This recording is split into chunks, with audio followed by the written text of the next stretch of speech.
नागपूरमध्ये हिवाळी अधिवेशन सुरू आहे आणि सातत्यानं सत्ताधारी आणि विरोधक यांच्यामध्ये खडाजंगी पाहायला मिळते।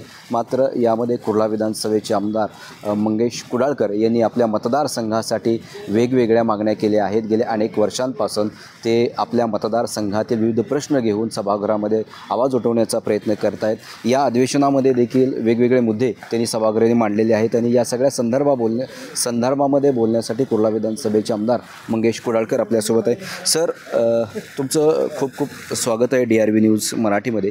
हिवाळी अधिवेशन आज आत्ता शेवटचा दिवस आहे। वेगवेगळे मुद्दे तुम्ही कुर्ला विधानसभेच्या संदर्भामध्ये मांडलेले आहेत। कुर्ला जी कलेक्टर लँडचा जो मुद्दा आहे तो गेल्या अनेक वर्षांपासून वर्षापासून तुम्ही सभागृहामध्ये मांडतायत। सध्या काय परिस्थिती आहे त्याची, त्याविषयी सविस्तर काय सांगाल?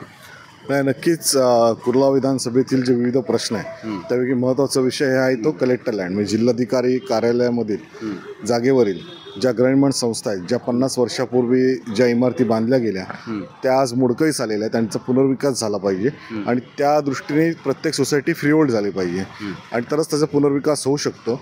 आणि म्हणून पहिल्या प्रथम तर आपण फ्रीहोल्ड ती जागा करून घेतलेली आहे। पूर्वी 45% एवढी अधिमूल्य भरावं लागत होतं, पण ते आपण 15%वर आणलं, 15%वरून आता 10%वर आणलेलं आहे आणि अजूनही माझी कमी करण्याची मागणी आहे। जर का क्लस्टर डेव्हलपमेंट केलं तर त्याच्यामध्ये 5% किंवा सेल्फ डेव्हलपमेंट केलं तर 5% एवढी रक्कम त्याच्यामध्ये भरावी लागणार आहे आणि त्याची मुदत जी संपलेली आहे ती मुदतसुद्धा वाढवण्याच्या दृष्टिकोनातून मी माननीय मुख्यमंत्री आणि उपमुख्यमंत्र्यांना निवेदन दिलेलं आहे आणि त्या दृष्टिकोनातून लवकरात लवकर GR काढून ही मुदतवाढ केली जाणार आहे आणि मुदतवाढ केल्यानंतर लागलीच आपण ह्या पुनर्विकासाच्या प्रत्येक सोसायटीला आपण सहकार्य करणार आहोत आणि कुठल्याही परिस्थितीमध्ये लवकरात लवकर त्यांच्या रिडेव्हलपमेंटसाठी प्रत्येक सोसायटी पुढे येऊन त्यांनी तो प्रस्ताव पुढे करावा आणि त्यासाठी संपूर्णपणे मदत आपण ह्या सर्वच गृहनिर्माण संस्थांना करणार आहोत। याचा किती फायदा होणार आहे सर्व कुर्लेकरांना असेल, बाकीच्या मुंबईकरांना देखील? कुर्ला तर आहेच, पण संपूर्ण मुंबईमध्ये जवळजवळ 3000 गृहनिर्माण संस्था आहेत आणि पूर्वी 50-60 वर्षापूर्वी ह्या इमारती बांधल्या गेल्या आणि त्यावेळेला एक जे लोक होते ते ज्येष्ठ झालेले आणि आता ज्येष्ठ नागरिकांना जी आता जे पैसे भरावे लागत आहेत ते परवडत नाही आहेत, तर ते माफक दर त्याचे असावेत हीच एक माफक अपेक्षा सर्व या नागरिकांची आहे आणि त्याच्यामुळेच आपण ह्या संपूर्ण स्कीम मागे लागलेलो आहोत। त्याच पद्धतीने म्हाडाचा विषयसुद्धा आहे आणि म्हाडामध्ये सुद्धा बघितलं असेल की प्रलंबित ओसीचा जो विषय आहे त्यासाठी सुद्धा अभय योजना आपण आणलेली आहे। आता अभय योजनेची इम्प्लिमेंट आपण करणार आहोत आणि प्रत्येक सोसायटीला माझे काही पदाधिकारी कार्यकर्ते आम्ही सर्व जाऊन भेटलेलो आहोत नेहरूनगर, टिळकनगर ह्या विभागामध्ये आणि ज्या प्रलंबित ओसी आहेत त्यांचं ताबडतोब अभय योजनेच्या माध्यमातून प्रत्येक इमारतीला OC मिळाले पाहिजे, त्याचं अभिहस्तांतरण झालं पाहिजे। या दृष्टिकोनातून मी आता यापुढे प्रयत्न करणार आहे। याचाच अर्थ असा की कुर्ल्यामधील किंवा मुंबईमधील ज्या सर्वच इमारती आहेत किंवा जे राहणारे लोक आहेत त्यांना व्यवस्थितरित्या त्यांचा ताबा मिळाला पाहिजे, OC मिळाली पाहिजे, प्रत्येक घर हे चांगल्या पद्धतीने झालं पाहिजे या दृष्टिकोनातून यापुढे मी प्रयत्न करणार आहे आणि त्याच पद्धतीने कुर्ला विभाग आहे त्याचा सर्वांगीण विकास होणं महत्त्वाचं आहे आणि त्या दृष्टिकोनातून हे सरकार तर गतिमान पद्धतीने काम करणारच आहे, पण पुढे हे कुर्ला विधानसभेचं कामसुद्धा गतिमान पद्धतीने आम्ही 24/7 करणार आहोत आणि त्यासाठी संपूर्ण टीम आम्ही केलेली आहे। सर्व कार्यकर्ते, पदाधिकारी, महायुतीचे सर्व पदाधिकारी, कार्यकर्ते आम्ही सर्वजण मिळून ह्या विभागाचा कायापालट करणार आहोत। तुमच्या मतदारसंघामध्ये एकच पालिकेचं रुग्णालय, बाबा रुग्णालय, बाकीच्या रुग्णाची हेळसांड होताना पाहायला मिळते, बाकीच्या नागरिकांची हेळसांड होताना पाहायला मिळते की एकच रुग्णालय असल्यामुळे त्याच्या संदर्भात दुसरं आरोग्याच्या संदर्भात काय मागणी करणार आहात का हॉस्पिटलच्या? नक्कीच या बाबतीमध्ये पहिला प्रथम आरोग्याचा विषयच आहे आणि म्हणून बाळासाहेब ठाकरे आपला दवाखाना आपण प्रत्येक प्रभागामध्ये उघडलेला आहे।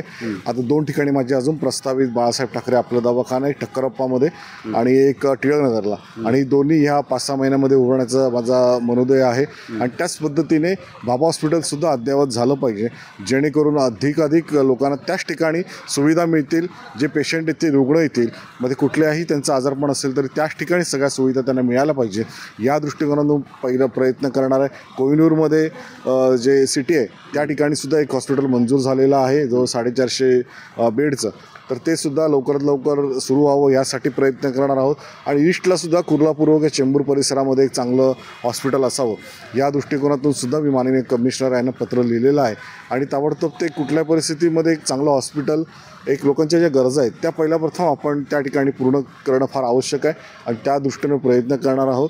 आणि एक सर्वात महत्त्वाचं म्हणजे वाहतूक व्यवस्था. आणि कुर्ला पूर्व आणि पश्चिम बघितलं असेल तर वाहतूक व्यवस्था जी आहे, मध्यंतरी जो ॲक्सिडेंट झाला आपला BSTचा, आणि त्याच्यामुळे एक फुटपाथ एक चांगले असावे, त्याच्यावर अतिक्रमणं जी आहेत ती काढली गेली पाहिजेत आणि लोकांना एक चांगले फुटपाथ त्या ठिकाणी बनवून त्या ठिकाणी त्यांना चालण्यासाठी एक व्यवस्थित सुविधा मिळणे फार आवश्यक आहे. आणि म्हणून कुर्ला ईस्ट वेस्टला सुद्धा आपण सिमेंट रोड मंजूर केलेला आहे आणि त्या ठिकाणी असणारे SRAचे प्रकल्प आहेत ते पूर्ण झालेले आहेत. त्यांनी तो सेटबॅक लवकरात लवकर महापालिकेला हँडओव्हर करून ते रोडसुद्धा वाइंडिंग करून लवकरात लवकर हे कामसुद्धा आपण सुरू करणार आहोत. ऑलरेडी मलनिसार वाहिनीचं काम त्या ठिकाणी सुरू झालेलंच आहे आणि कुर्ला पूर्वेला एक सॅटिस प्रकल्प आपण उभारतो आहोत आणि त्याच्या आता कामाला मी सुरुवात करणार आहे. चुनाभट्टीला जो फाटक आहे तो फाटक कायमस्वरूपी बंद होऊन त्या ठिकाणी एक उड्डाण पुलाचं नियोजन आहे, ते सुद्धा टेंडर झालेलं आहे. त्याचं ते सुद्धा लवकरात लवकर या दीड महिन्यामध्ये त्याचंसुद्धा आपण भूमिपूजन करणार आहोत. आणि त्याच पद्धतीने स्वदेशी मिलचा विषय मी तर तुम्हाला सांगितलेलाच आहे. कामगारांना घरं आपलं त्यांची देणी मिळालेली आहे, पण जे वारसा हक्काचे कामगार होते तर त्यांनासुद्धा आता कोर्टाचा निकाल आलेला आहे आणि त्याच्यामुळे वारसा हक्काच्या लोकांनासुद्धा त्यांचे काही ॲफिडेविट बनवून नोटरी करून त्यांनासुद्धा हे पैसे या 1-2 महिन्यामध्ये पूर्ण मिळतील. आणि त्याचबरोबर जवळ 800च्याही वर म्हणजे टाटानगर पकडून सर्वांनाच एक 400 स्क्वेअर फीटचं घर मोफत फक्त चुनाभट्टीमध्येच देणार. हे जे मी निवडणुकीमध्ये सांगितलं होतं शब्द, तो मी ह्या 5 वर्षामध्ये पूर्ण करून दाखवणार. तुमच्या मतदारसंघामध्ये पोलीस वसाहतीचा एक प्रश्न आहे, अनेक वसाहती आहेत, त्याच्या संदर्भात काय सांगाल? नाही, नक्कीच ह्याच्यामध्ये कुर्ला पूर्वेला ज्या 19 इमारती आहेत पोलीस वसाहती आहेत तर त्या बाबतीमध्ये आणि इतरत्रसुद्धा म्हणजे कुर्ला पश्चिमेला सुद्धा पोलीस क्वार्टर्स आहेत. पण त्या ठिकाणी तर म्हाडाच्या जागेवरती पोलीस वसाहत असल्यामुळे म्हाडा आणि महाराष्ट्र शासन असं प्रकारचं मिळून आपण एक समिती बनवलेली आहे आणि या समितीच्या माध्यमातून मालकी हक्काच्या तत्वावरती पोलिसांना त्यांच्या हक्काची घरं मिळालीच पाहिजे या दृष्टिकोनातून आता मी एक प्रयत्न करणार आहे आणि त्यांच्या कुटुंबियांना सुद्धा एक चांगला दिलासा त्यानिमित्ताने मिळेल. या पोलीस बांधव नेहमीच आपलं संरक्षण करत असतात, त्यांनासुद्धा एक मालकी हक्काचं घर हे त्याच ठिकाणी असावं, कारण 2 ते 3 पिढ्या या संपूर्णपणे 40-50 वर्षापासून या कुर्ला विभागात राहत आहेत आणि त्यांना त्याच ठिकाणी घर मिळावं अशी त्यांची सर्वांचीच अपेक्षा आहे आणि माझीसुद्धा अपेक्षा आहे. आणि नक्कीच मी माननीय मुख्यमंत्र्यांकडे आणि उपमुख्यमंत्र्यांकडे पाठपुरावा करून या काही दिवसांमध्येच आपण एक बैठक घेऊन ताबडतोबीने या गोष्टीकडे आम्ही लक्ष देणार आहोत की या पोलिसांना त्यांच्या हक्काची घरं मिळाली पाहिजे. कुर्ला विधानसभेमध्ये बहुतांश ठिकाणी विकास कामं झालेली आहेत. टक्केवाढचा तो भाग आहे, दाटेवाटीचा आहे, चाळीचा भाग आहे. नागरिकांचं असं म्हणणं आहे की या ठिकाणी देखील विकासाची कामं व्हायला हवीत. त्या संदर्भात कुठली पावलं तुम्ही उचलणार आहात? कुर्ला पश्चिम परिसर, टक्केवाड परिसर, सर्वेश्वर मंदिर मार्ग या ठिकाणी सुद्धा आम्ही एक ह्या क्लस्टर योजना या ठिकाणी आणण्याचा मनोदय आहे. तिथले जे सर्व माननीय कार्यकर्ते आहेत त्या सर्व कार्यकर्त्यांचं मत, काही प्रतिनिधी आहेत त्यांचं सर्वांचं मत असं सर्व घेऊन आम्ही माननीय मुख्यमंत्र्यांकडे उपमुख्यमंत्री जाणार आहोत आणि त्या दृष्टिकोनातून ते क्लस्टर डेव्हलपमेंट करून कशा पद्धतीने टक्केवाडचा विकास करता येईल याचं नियोजन नक्की आखण्याचा मनोदय आहे. का बाजूला BKC आहे, बाजूला धारावीचं सुद्धा डेव्हलपमेंट होतं आहे आणि त्यामुळे कुर्ला विभागसुद्धा मागे पडता कामा नाही, तर कुर्ला पश्चिम विभागसुद्धा चांगला अद्ययावत झालं पाहिजे आणि त्या दृष्टीने प्रयत्न करणार आहे. टक्केवाडाबरोबर मसराणी लेन विभाग आहे त्या ठिकाणी सुद्धा, कारण फरेल झोन असल्यामुळे त्या ठिकाणी उंच इमारती बांधू शकत नाही, पण त्याचा जो काही TDR किंवा बाकीच्या गोष्टी असतील त्या वापरून कशा पद्धतीने पुनर्विकास करता येईल तर हे सुद्धा भविष्यात आम्ही बघणार आहोत. कुर्ला स्टेशन हे अतिशय वर्दळीचा भाग आहे, त्या ठिकाणी प्रवाशांची गैरसोय होते. त्याच्या दृष्टिकोनातून तुम्ही काय पावलं उचलणार? तुमचं काय अजेंडा असणार आहे कुर्ला स्टेशनच्या संदर्भात? नक्कीच कुर्ला पश्चिम परिसर अत्यंत वर्दळीचं ठिकाण आहे आणि त्या ठिकाणी वाहतूक, पोलीस, महापालिका आणि तर तिथले काही प्रतिनिधी असे सर्वजण मिळून आम्ही एकदा बसणार आहोत. जानेवारीच्या पहिल्याच आठवड्यात बसून कशा पद्धतीने आपल्याला या कुर्ला पश्चिम विभागाच्या वाहतुकीची व्यवस्था करता येईल.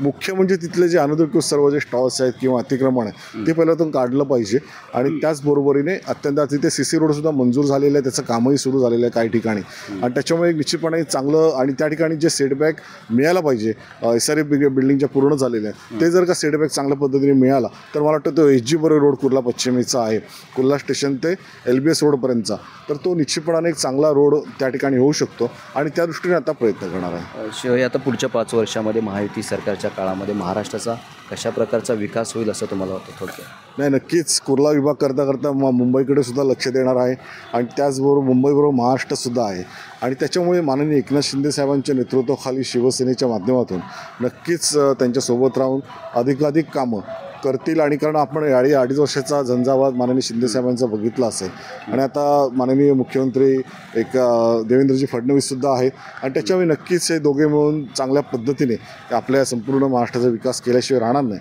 आणि त्याचबरोबर कालच मी माननीय मुख्यमंत्री आणि उपमुख्यमंत्र्यांना सांगितलं की आता लाडक्या बहिणीचे योजनेचे जे काही पैसे आहेत त्या डिसेंबरचे हप्ता या डिसेंबरमध्येच मिळायला पाहिजे.